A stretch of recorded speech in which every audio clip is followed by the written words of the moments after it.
Hi, I'm Annie Fitzsimmons. I'm your Washington REALTORS legal hotline lawyer, and this is the third video in our series that we've now dubbed Just Don't Do It.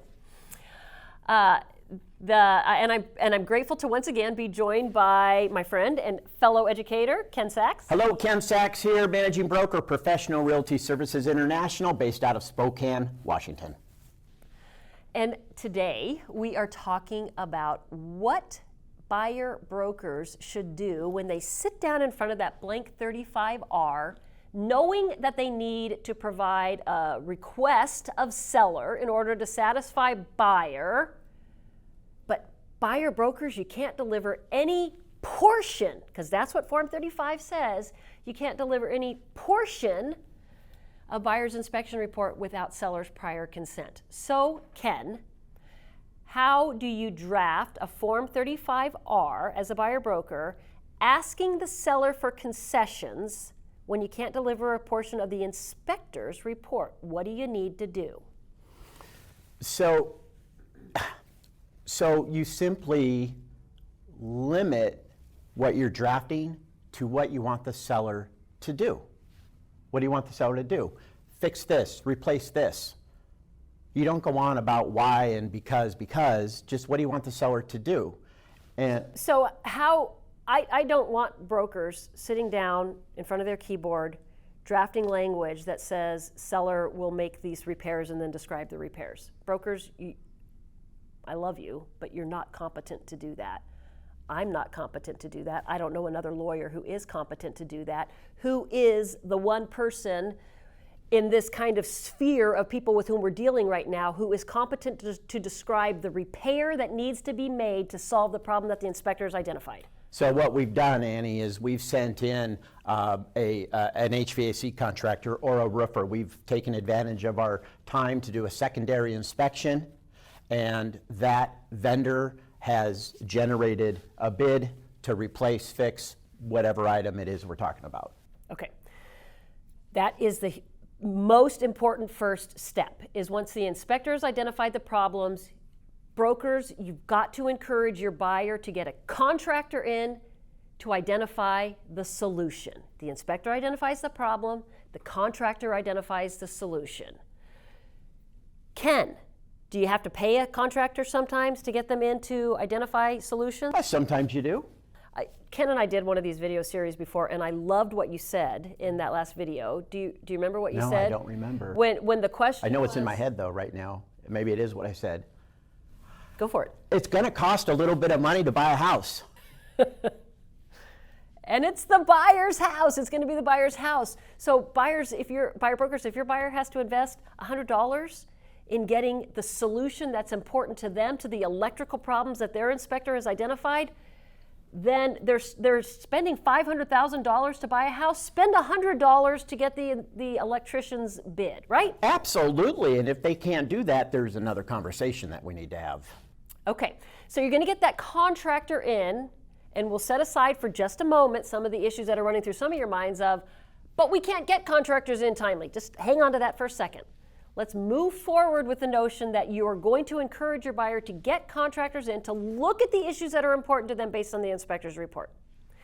And let's say they come up with 2 or 3 bids from contractors for work that they think is important to have done in the home. Ken, what is the easiest, cleanest way to draft the Form 35R in light of the dollar value of these bids that are sitting in front of us? So the easiest way for me, and what we've talked about before, would be attaching the contractor's bid to the 35R and writing in that seller to make the seller to make the repairs noted on the contractor's bid attached to this 35R using, could take it one step further, using this contractor, and then attaching the bid to the 35R. And now buyer brokers not having to draft out what's already on the bid. Yeah, in fact, I will take it that step further, okay. Because, but we're going to take it that step further. But I want to make that number 3. Okay. The first and cleanest way to ask for concessions is through what? Through a price concession, right? We've got 3 bids sitting in front of us. They total $4,500 in repairs.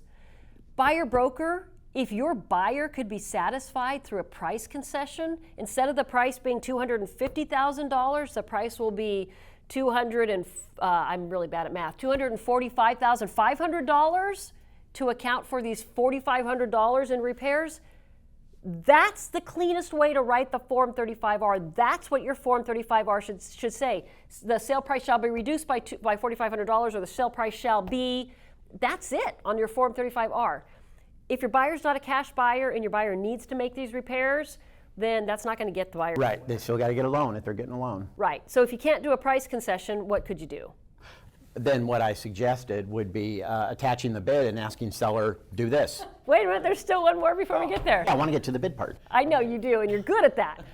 But if the price concession doesn't work, what about asking the seller to pay some of buyer's closing costs, right? That would put money back in buyer's pocket. If there's room in buyer's closing costs for seller to agree to pay $4,500 in buyer's closing costs, then the Form 35R could simply say seller shall pay $4,500 of buyer's closing costs. You should model your language around the language in the Form 22A that deals with sellers paying buyers allowable closing costs. And with that, that will put money back in buyer's pocket so buyer can make those repairs after closing, assuming those repairs are important enough to buyer to really spend their money making, if seller hasn't already made them prior to closing. Okay. Yeah, but now it's up to your buyer, but I like that almost as a first choice because that would provide buyer the cash to make those repairs where a price reduction wouldn't necessarily do that. Unless they're a cash buyer. Yeah, unless they're a cash buyer. If they're a cash buyer, that works. If they're not, then you're always going to advance very quickly to step 2, which is seller pays part of buyer's closing costs.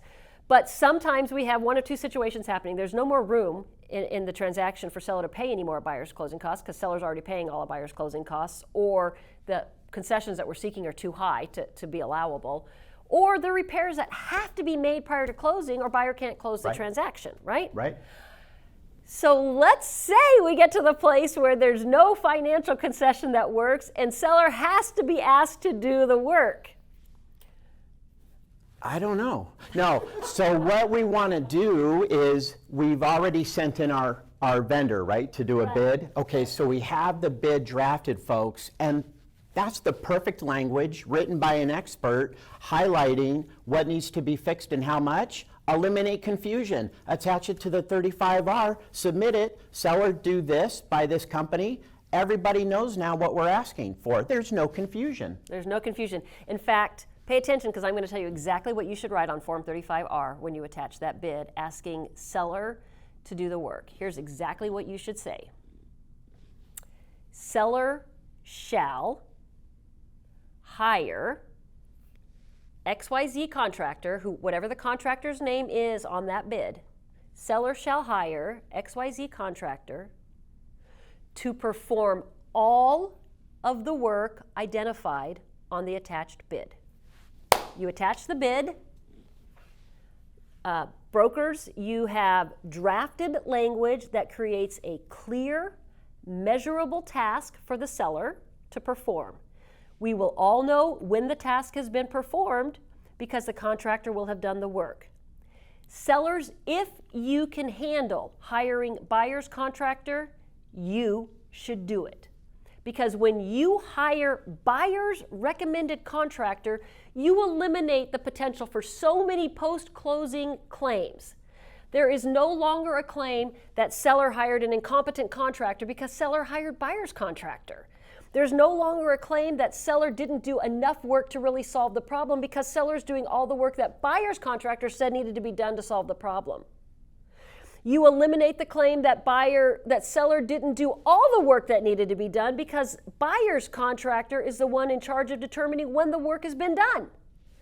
So if the collusion, you've eliminated any claims of collusion between seller and contractor, which has happened in the past in litigation, if you're using buyer's contractor or requested contractor. That's right. And what Ken is saying is that there have been claims made against sellers alleging that sellers hired a contractor with a wink, wink, nod, nod to indicate that they had done the work that was necessary but didn't really do the work that was necessary. You eliminate that sellers if you hire buyer's contractor. If you just can't stomach the bid that buyer's contractor supplied, then you're going to have to go get your own bid. And then in response, in a counter offer to that Form 35R, listing brokers, what you're going to say is seller shall hire ABC contractor, the contractor identified on seller's bid, to perform all of the work identified on the attached bid. Attach that bid. Now buyer gets to consider that in the form of a counter offer. Yep. Okay. Okay. Anything else on that topic? No, that was gold. When you provided the language on how to draft that, that was gold, folks. That was gold. Okay. So here is the response that I've heard. I said earlier in a prior video that I've had a lot of conversations with a lot of brokers around the state on this issue because it is chaos in the industry right now. One of the discussions that I've had is, what if we can't get a contractor? Okay, wait a minute. There's two more topics we need to cover on this, and I want to break this video because we're running out of time. There's two more topics that we're going to cover in the next video. What if we can't get a contractor? And a concern that I've heard expressed is buyer waiving their inspection contingency by attaching a contractor's bid. Okay, we're going to cover those two things in the next video. Okay. Until then, if you have a question, send an email to me, legalhotline@warealtor.org. Thank you for being a Washington REALTORS member.